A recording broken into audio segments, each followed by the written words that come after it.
ज्या प्रभागामध्ये आम्ही मतदान वाईज आम्ही जेव्हा याद्या काढल्या त्या यादीमध्ये जर तिथं जर समजा 300चं मतदान होतंय तर तिथं 415चं काउंटिंग कसं झालं?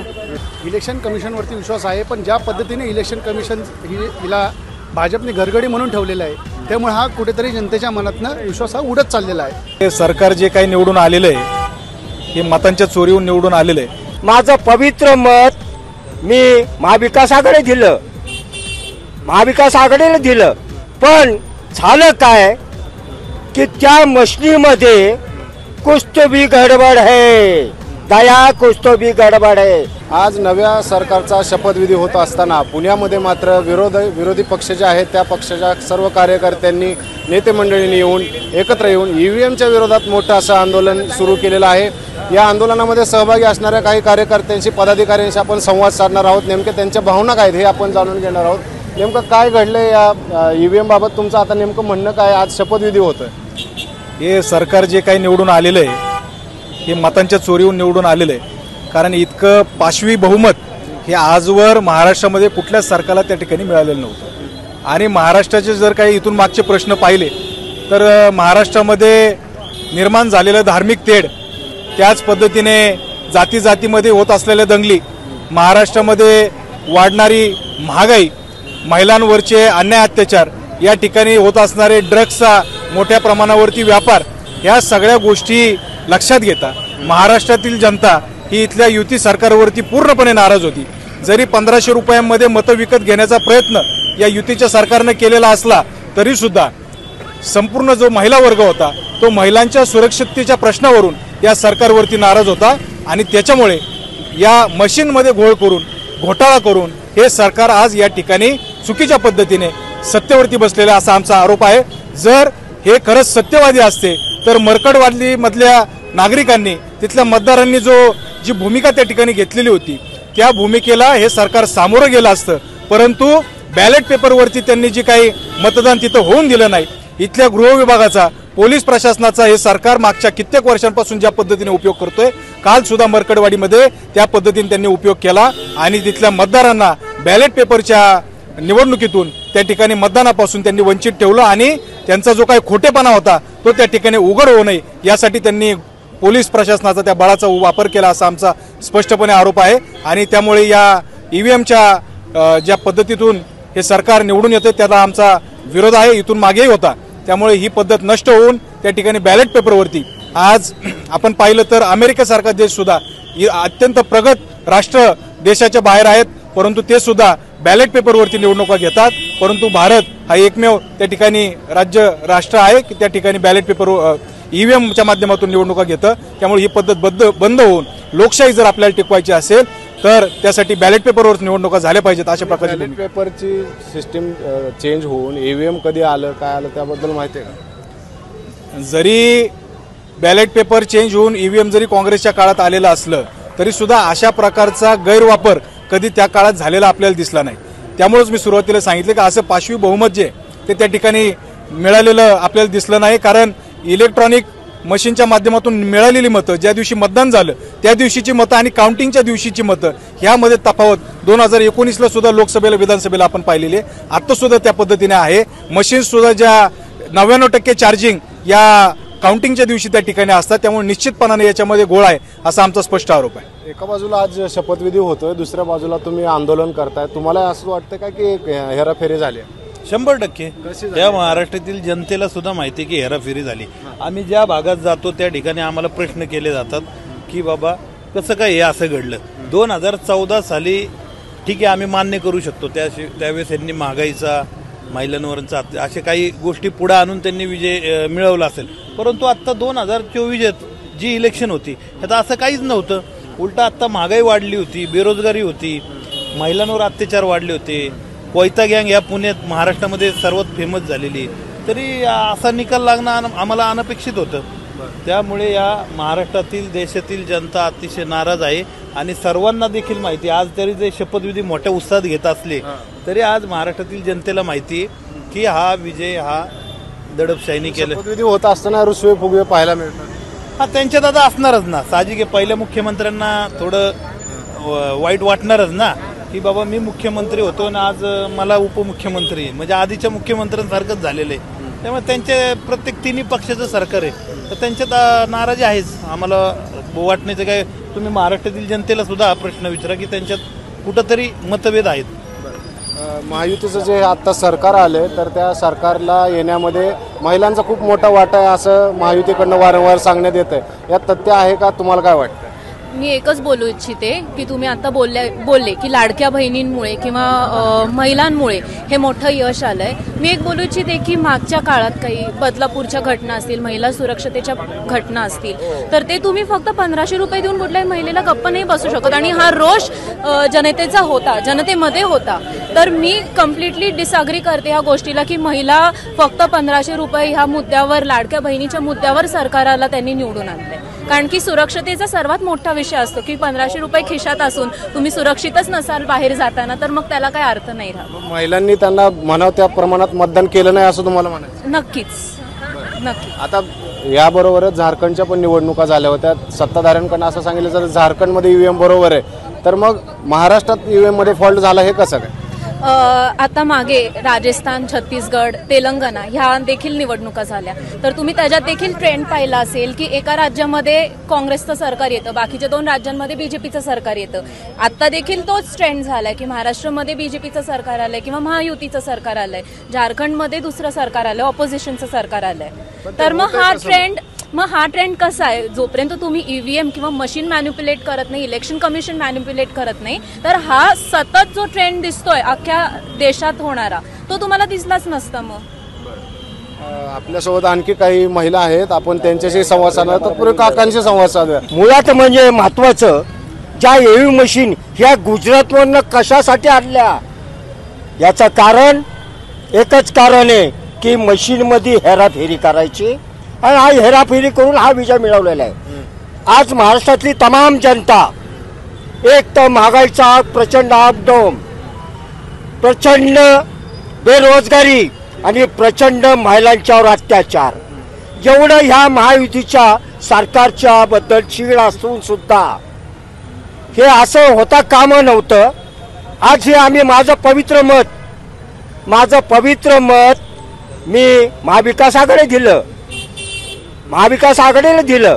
पण झालं काय की त्या मशनीमध्ये कुछ तो भी गडबड है दया, कुछ तो भी गडबड है, आणि गडबड असल्याशिवाय त्यांना विजय मिळाला. हे अशी एकंदरीत परिस्थिती आहे. पण त्यांच्याकडनं सांगण्यात येते की आम्ही विकास योजना आणल्या वेगवेगळ्या, त्याच्यामुळे विकास आणलाय. आता पुणे शहर म्हणजे स्मार्ट सिटी. आता जर पाहिलं तर कचऱ्याचे ढीग असंख्य पुणे शहरामध्ये पडले. आता आपण बघा हे रोड पाहिले, रोडला तर एवढे खड्डे, हा ट्रॉफिक एवढे प्रचंड, या शहराची विल्हेवाट लावलेली या पुणे महानगरपालिका किंवा त्यांचे ते मंत्री संत्री कोण असतील ते. विचारा प्रश्न अजून एखादा. शिंदेच्या शिवसेनेकडनं असा दावा करतोय की आम्ही हिंदुत्वाचा पुढे नेला विचार, त्यामुळे हिंदुत्ववादी मत आम्हाला पडले. ऐकून घ्या, आदरणीय उद्धव बाळासाहेब ठाकरेंनी हिंदुत्व सोडलं नाहीये आणि हे लोक ही काहीतरी बोलायचं म्हणून बोलतात.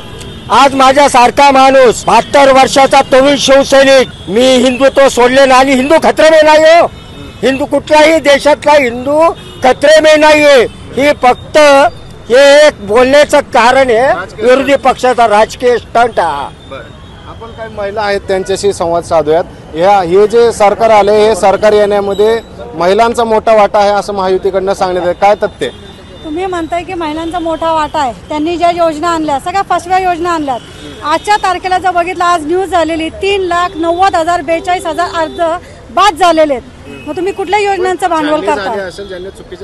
असं कसं आहे? ह्याच्या आधी तर तुम्ही सगळ्यांना पैसे दिले ना, मग आता का बाद झाले? त्याच्यामध्ये परत आता काहीतरी चेंजेस केले, त्याच्यामध्ये तुम्ही महिलांचं राशन बंद केलं. म्हणजे तुम्ही 2100 रुपये देणार आणि राशन बंद करणार. ज्याच्या घरामध्ये वॉशिंग मशीन आहे, टीव्ही आहे, ज्याच्या घरात 4 व्हीलर आहे, त्यांचं तुम्ही बंद करणार. मूळ मुद्दा आहे ईव्हीएमच्या विरोधात. आता ईव्हीएमच्या जर तुम्ही म्हणताय ना, ईव्हीएम बद्दल जर म्हणताय ना, तर त्यांनी सोशली त्याच्यामध्ये हेरफार केलेली आहे. त्याच्यामध्ये त्यांनी चिपमध्ये घोटाळा केलेला आहे.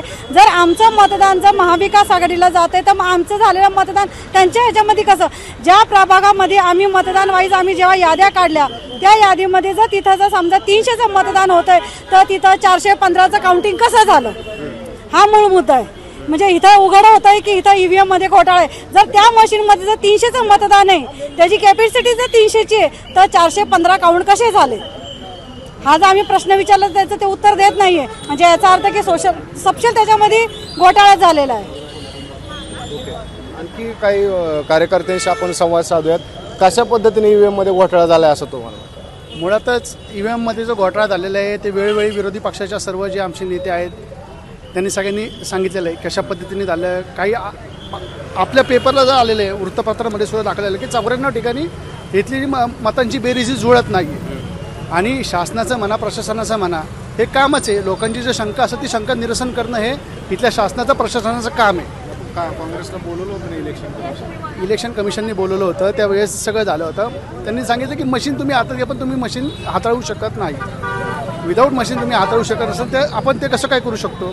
जर आपली जी शंका असेल तर ते मशीनसुद्धा त्यांनी तिथं दिलं पाहिजे. आणि मुळात आपल्या शासकीय यंत्रणा ज्या आहेत त्यांच्याकडे मशीन बनवायचं सुद्धा आपल्याकडं सगळं आहे. तर आपण जे प्रायव्हेट कंपन्या त्यांच्या पण मशीन कशासाठी मागवायच्या, हा सुद्धा एक मुद्दा आहे. आता इलेक्शन कमिशनवरती तुमचा विश्वास नाही राहिला?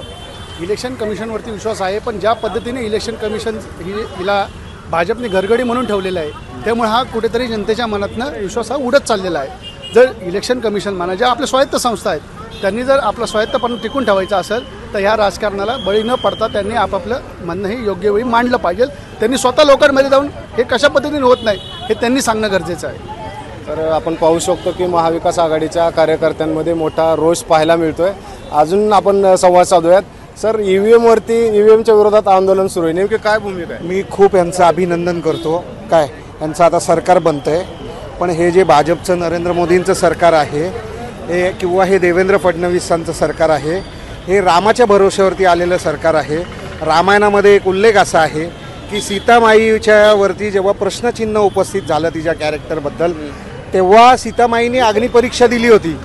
जर सीतामाई अग्निपरीक्षा देऊ शकते तर ईव्हीएम मशीन का अग्निपरीक्षा देऊ शकत नाही असा आमचा प्रश्न आहे. आणि जर समजा हे रामाच्या नावाने राजकारण करणारी जर ही मंडळी असतील तर रामायणातला हा दाखला घेऊन त्यांनी ईव्हीएमला उतरवावं आणि अग्निपरीक्षा द्यावी, बॅलेट पेपरवरती त्यांनी मतदान घ्यावं. इतकं साधं आहे. जेव्हा तुम्हाला डेमोक्रेसीमध्ये एक मोठा वर्ग हे सांगतं की बाबा आमचा या व्यवस्थेवरती विश्वास नाही आहे, आता काय आहे सर्वसामान्य माणसाला ऑलरेडी यांनी रोजच्या जगण्या मरण्याच्या प्रश्नावरती यांनी हे केलंय.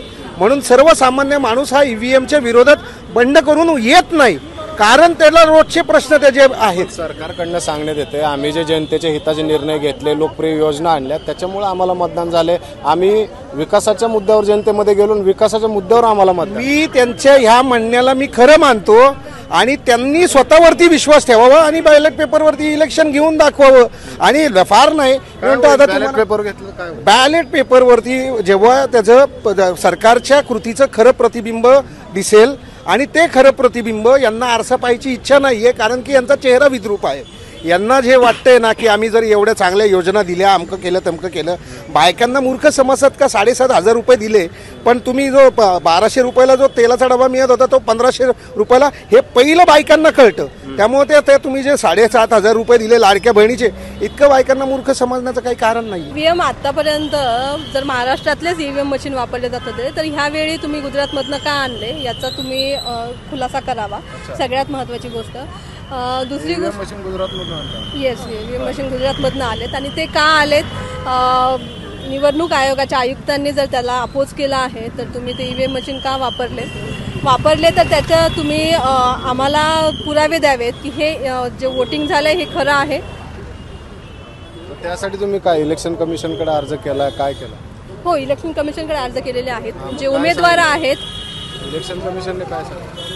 कमिशनर तेच सांगू की आजी इलेक्शन आता जे वोटिंग झालेलं आहे त्याची पडताळणी व्हावी आणि आम्हाला संधी द्यावी. पण महिलांनी मतदान केलंय म्हणूनच महायुती सरकार आले असं. हे महिलांचं काय आहे, तुम्ही महिलांचं नाव करता. महिलांनी मतदान केलं, महिलांचं मतदान आकडाही यावेळी वाढला आहे मान्य, पण मग तुम्ही जर महिलांवरती हे सगळं खापर फोडत असाल तर हे खोटं आहे. महिलां नाही ना, महायुती सरकार तेच म्हणतंय. एक्झॅक्टली, महायुती सरकार जे म्हणतंय की महिलांमुळे झालंय. तर आतापर्यंत लाडक्या बहिणी नव्हत्या का? हे इलेक्शनच्या आधीच का लाडक्या झाल्या? इतक्या दिवस तुम्ही आम्हाला हो तेच लाडकी बहीण योजना आत्ताच का आणली? इलेक्शनच्या आधीच का योजना आणली? या आधी बहिणी लाडक्या नव्हत्या का? आता तुम्ही जर आमच्याकडनं आम्हाला 1500 रुपये महिन्याला देताय आणि जर 10,000चा किराणा जर 15,000 16,000 होतोय तर हे पैसे आम्ही भरायचे कुठनं? जर तुम्ही 1,500 देताय तर जो उरलेला खर्च आहे 4,500 5,000. विरोधी पक्षातल्या नेत्यांनी पण लाडकी बहिणीचे अर्ज भरून घेतले, मग ते कसं काय? लाडकी बहिणीचे अर्ज भरले तर हे काय त्यांच्या खिशातनं आलेले पैसे नाहीये.